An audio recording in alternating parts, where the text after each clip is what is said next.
कि उनसे मांगिए। अगर वो पूरा नहीं कर रहे तो इसके पीछे हमें क्या समझना चाहिए? बहुत बढ़िया मंगल विधान है उनका, हम जान नहीं पा रहे हैं। उनके मंगल विधान में हमारी कामना बाधा पहुंचा रही थी, इसलिए भगवान ने पूरा नहीं किया। 100% समझ। कुमार जी, बहुतों का प्रश्न है। हाँ, बहुत। क्या होता है, संसार के जीव ये बात समझ नहीं पा रहे। आप भगवान से मांगा, लेकिन आपने भगवान को अपना नहीं माना। सच्ची मानिएगा, सच्ची मानिएगा। अश्रद्धा और श्रद्धा पराये से होती है, प्रभु से नहीं। वो हमारे स्वामी हैं। वो हमारे लिए जो विधान करेंगे बहुत बढ़िया विधान करेंगे। बिल्कुल सच्ची मानिए, आप समझते नहीं।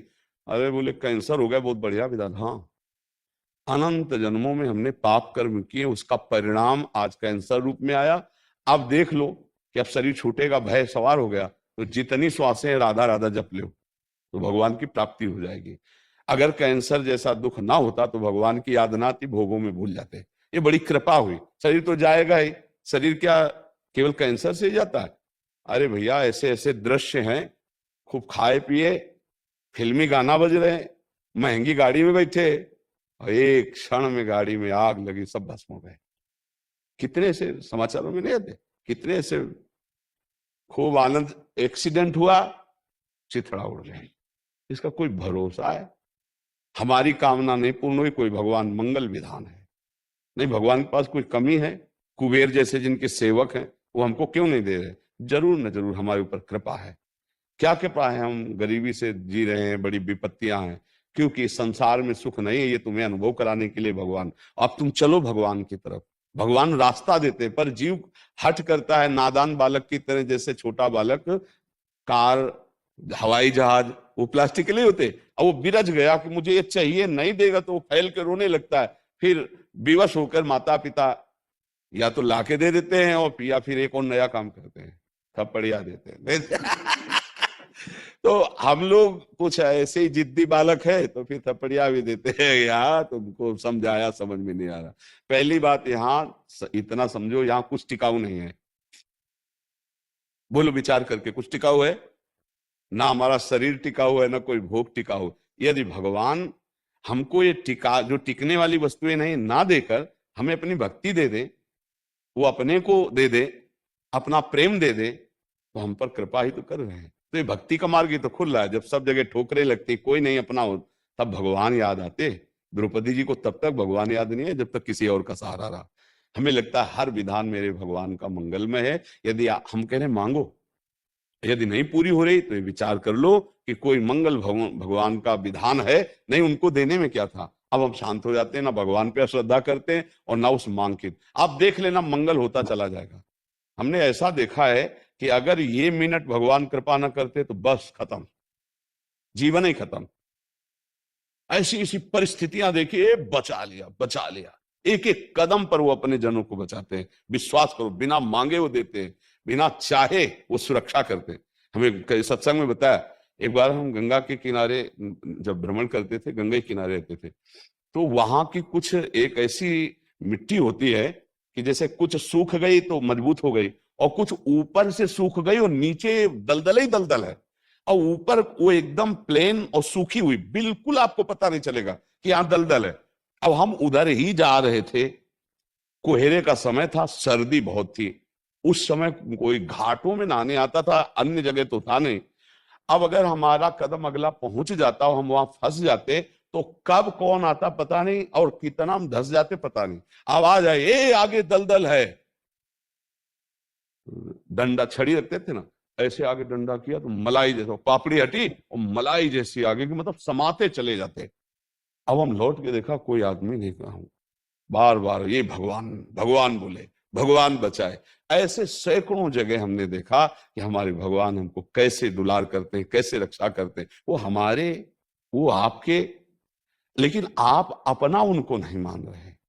अपना मान करके यदि बात रखें तो पक्का वही वो करेंगे जिससे मंगल होगा। दे देते हैं तो हमारी हानि नहीं होगी, और नहीं देते हैं तो जरूर हानि होने वाली थी। इसलिए भगवान ने नहीं दिया। हमको लगता है अगर इतना हो जाता तो यार उनका क्या बिगड़ जाता, लेकिन उनको कुछ है। कुछ ऐसी परिस्थितियां देते हैं जिससे तुम्हें ज्ञान प्राप्त हो, घेर देते हैं ऐसी परिस्थिति में। नहीं देते भाई भोग सामग्री।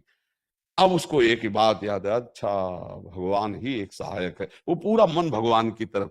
अगर हमें दुख ना मिले, संसार से विपत्ति ना मिले, तो भगवान की तरफ चलने का मन ही नहीं करेगा। भोगों में जब अच्छा अनुकूल भोगों, कहाँ उनको भगवान थोड़ी सुहाई देते हैं, उनको तब सुहाई देंगे जब दुख विपत्ति आएंगे। इसलिए हमें लगता है भगवान से मांगे और कामना पूर्ण ना हो तो नाराज ना हो, उसमें कोई मंगल विधान भगवान का पक्का मान लीजिए, पक्का। भगवान जिस पर प्रसन्न होते हैं उसे खुद को देते हैं। ये टिकाऊ चीज नहीं है। यहाँ कोई भी इतना एक हम कई बार उदाहरण दिया है। एक बार भगवान शंकर और माता पार्वती प्रसन्न मुद्रा में थे, तो बोले चलो आज भक्तों के दर्शन करते हैं। माता जी ने कहा चलो। भगवान एक साधु के वेश में हो गए, माता जी पीछे साध्वी के रूप में हो गई। एक धनी आदमी चारपाई पे बैठा सुपारी कतर के खा रहा था, 50 गाय भैंसे सब खूब। उससे कहा भाई 100 ग्राम दूध दे दो, हमारे ठाकुर को स्नान करवाना है। तो बिगड़ गया, न जाने क्या क्या अशुद्ध शब्द बोल गए। पार्वती जी एकदम रुद्र दृष्टि में, हम दर्शन कराने आए भक्त के, पहले धूप का कष्ट सह ले तो छाया का सुख मिलता है, पहले आप भक्त के दर्शन करो तब तुम्हें भक्त के दर्शन कराएंगे। हटे भगवान शिव और कहा हे भगवान श्री हरि, इसके पास जितनी संपत्ति है इससे और 100 गुना इसकी बढ़ जाए। माता जी और ढरदानी तो कहते ही, उसने 100 ग्राम दूध नहीं दिया, गाली दी ऊपर से। और ये भगवान ऐसा, फिर भगवान बोले आओ चलते हैं तुम्हें भक्त के दर्शन कराने। तो एक गांव में गए, तो फुसा की झोपड़ी थी, उसमें उसकी माँ रहती थी। एक गाय थी, जवान आदमी, गंगा जी पार्श्व में बहती थी। गंगा नहा के भजन करता, माता की सेवा के लिए मेहनत करता, और गाय जो थी 100-200 ग्राम दूध देती थी, उससे माता जी की सेवा। भगवान शिव गए, भैया ठाकुर जी की सेवा के लिए 100 ग्राम दूध। तो जो देसी गाय होती है, वृद्ध हो गई, आधा लीटर, 500 ग्राम, 1 लीटर, बस ऐसे, ज्यादा नहीं। अपनी जो देश, हाँ नवीन हो तो 5-6 लीटर तक, ये 20-25 लीटर अपने देसी गायों में नहीं होता। वो थोड़ा दूध देती थी, पूरा दूध रख दिया, पाओ आप ऐसे। पाया, थोड़ी देर भगवत चर्चा की, चल दिए और कहा हे भगवान इसकी गैया और मैया दोनों ले लो। अंबा जी को अब नहीं रहा गया, बोले जो 100 ग्राम दूध ले दिया उसको 100 गुना संपत्ति दे दी। ये हिसाब हमारी समझ में नहीं आया। और जिसने जितला था उतला दे दिया, गरीब आदमी, तो उसके दूध की जो वृत्ति आती थी वो गैया, और बात करने के लिए थी मैया, दोनों आप ऐसा बोले। यही तो समझ ठीक नहीं। समझो अभी इसका कुछ समय गैया और मैया में जाता है, अब ये अखंड भजन करके परमात्मा प्राप्ति करेगा। और वो उतने वैभव में तो अपमान संत का कर दिया, जब 100 गुना और बढ़ेगा तो महापाप करेगा, नरक जाएगा। समझ रहे? तो भगवान के विधान को हम लोग समझ नहीं पा रहे। अगर हमें भगवान नहीं दे रहे तो जरूर हम पर कृपा करें, ऐसा हमें मानना चाहिए। नाम जप करो, दूसरों की सेवा करो, तभी आप ये भक्ति का रास्ते समझ पाओगे। दूसरों से सुख लेने की भावना, भगवान को भूलकर संसार में रमना, तो आप अध्यात्म नहीं समझ पाओगे, भक्ति नहीं समझ पाओगे, तो पापाचरण बनेंगे, हृदय अशांत रहेगा, दुर्गति हो जाएगी। इसलिए नाम जप करो, भगवत सेवा भाव से परिवार की, समाज की सेवा करो। भगवान से जो मांग करो, एक तो मांगना नहीं चाहिए, अगर मांग करो तो छूट दे दो कि पूरा करो तो जय जय, और ना पूरा करो तो जय जय। आपका हमारा जो भाव संबंध है वो कभी टूटे ना प्रभु, और ना पूरा करने पर हमें इतनी हिम्मत देना कि आपके प्रति हमारी श्रद्धा कभी ना, तो आपकी जय हो जाएगी। जिनको कई कई दिन भोजन मांगने पे नहीं मिलता था सुदामा जी को, उनकी सुदामापुरी बन गई जैसे द्वारिकापुरी। जिस दिन हमारे प्रभु की नजर हो जाएगी, निहाल हो जाओगे, पक्का मानना। पापाचरण मत करो, नाम जप करो, सर्वानंद की प्राप्ति इसी से हो जाती।